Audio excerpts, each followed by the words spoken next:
Scratching your name in the ground, scratching your name in the dry ground. But there's no love to be found when I'm down, hard and down, I look down on my knees, scratching at the roots of the trees. Guys, well, in front of you is the Kelty BRT tactical rolling duffel.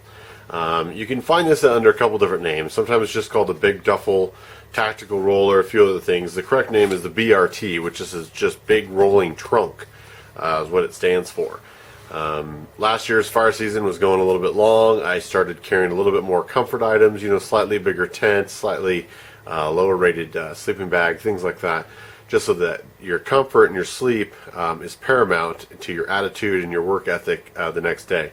And because of that, the 3-in-1 Maxpedition Duffel, which I will put in a quick little clip or a picture here, just so you can see how much bigger this guy is. Just to give you an idea of kind of how much more room we're talking about. This is the 3-in-1 Maxpedition Duffel, and there's the Kelty pack. So that's kind of a side-by-side with the Maxpedition. So this thing definitely holds a whole lot more. It is over 10,000 cubic inches. To give you an idea, most of you, my winter packs, I keep around a 7,000 cubic inch. If you guys are familiar with a lot of civilian backpacking packs, 65, 70 liter packs are going to be kind of what you guys are looking for most of your 3-day adventures. And this, I think, equates 10,000 cubic inches is about 170 liters. So it gives you an idea of just the amount of absolute mass storage that this thing has. It is going to be a little bit expensive if you go for some of the standard people that carry this duffel. I saw prices anywhere up to $400. You can find them online for about $2. If you look on eBay like I did, you can get it for $150. So the amount of space in here really is not bad, especially if you're comparing it to Maxpedition, some of the other higher quality bags. You guys know that Kelty has been around for a very long time. They produce very high quality packs for the mass consumer market. Through my own testing of the Kelty bag, I'll put a link up there, I was very happy with everything. The stitching, it's very professionally done, and it lasts. And that was one reason with going with Kelty versus, say, like even the giant GI duffels that you can buy at surplus stores. They're fairly low quality, and the last thing you want is a zipper blowing out, which has happened for other guys trying to find safety pins to keep your clothes from flying out at 70 miles an hour down the highway on your way to a fire call. So quality was definitely on my mind when I was purchasing this.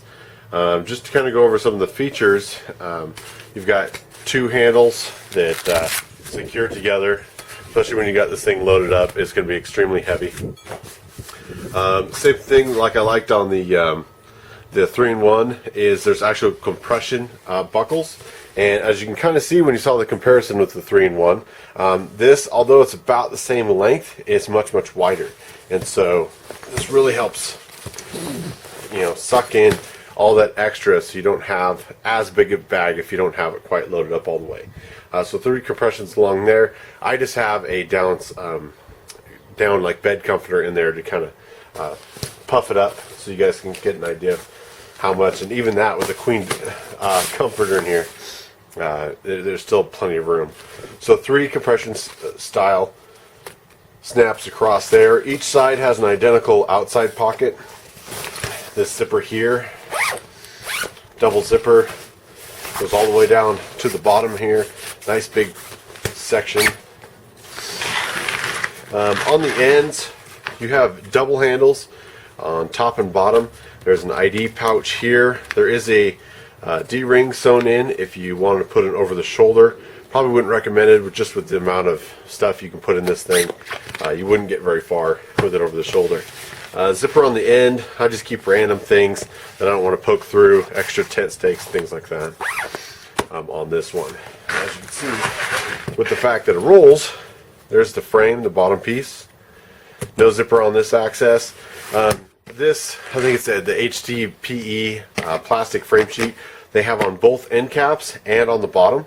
On this one, to keep it from wearing so much, I have the this strap put underneath, but fold there. I don't remember if that was like that when I got that, or it's just been thrown around the truck so much. But if you need a little extra support, you can weave this on the outside, and that will help pull.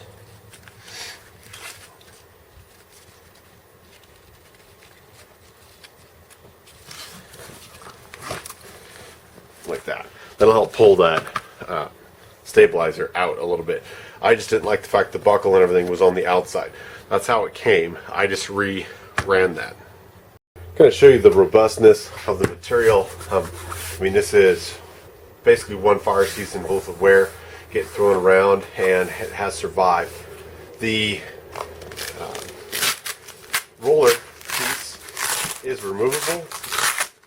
You can see the frame sheet in there.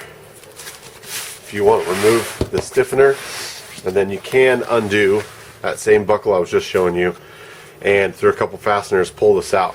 This is a welded aluminum. It does have a couple plastic guards from being tossed around. They were just riveted on there. I've had a couple of the rivets break through. Some of the plastic has cracked, but nothing's actually come off. Nice big oversized sort of inline skating wheels. With that, there is no real handle on this piece like you would find in most rollers to grab. So you kind of have to grab it from here. It can be a little awkward to roll it. You know, the weight of the bag right now is 13 pounds or so, completely empty with that aluminum frame in there. So if you want to save some weight, you can take that out. The rolling thing wasn't really the reason I bought it. I was mainly going for the size of the bag itself. I'll re-get the camera there, and we'll take a look at inside. Alright, nice big YKK zippers. This is the locking kind like you've seen on some of the Maxpedition bags. The zippers have held up extremely well. Some of the photos you guys saw, and you could barely even make out the label, let alone the fact that this was actually a fabric weave. The amount of sort of talcum powder dust that you run into out there. And my gear and stuff actually stayed clean on the inside, which was very surprising. My pack, or this duffel, happened to be on the outside edge, and we were bombing through the desert and got just covered. And you'll see that with some of the pictures that I put in. So, three-sided zip. We'll pull out this guy here. And get a flashlight so you guys can kind of see in there.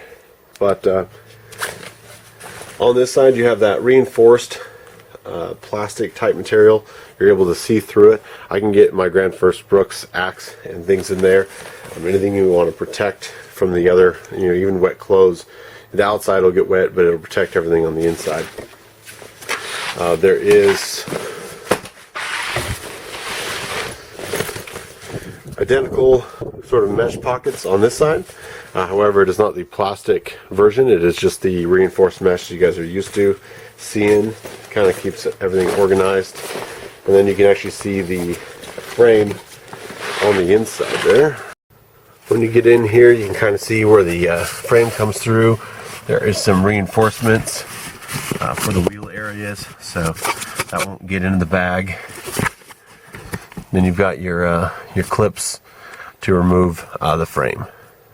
Well, I think that pretty much sums it up. I mean, it's a duffel bag first and foremost, so you know it shouldn't be too much more to talk about.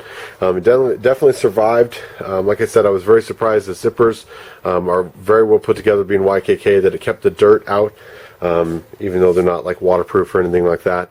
This brought it home, did a little bit of simple green, hit it with the hose, got it all washed off, dried, and then we're basically going to start repacking. We've had dry enough temperatures, and a few storms come through last couple of days, and we've got lightning. So I'm just going to basically get this together, just in case I have other things going on, that I can just run home and my fire bag will be set, and I won't have to worry about it. So thank you guys for watching. This has been the Kelty BRT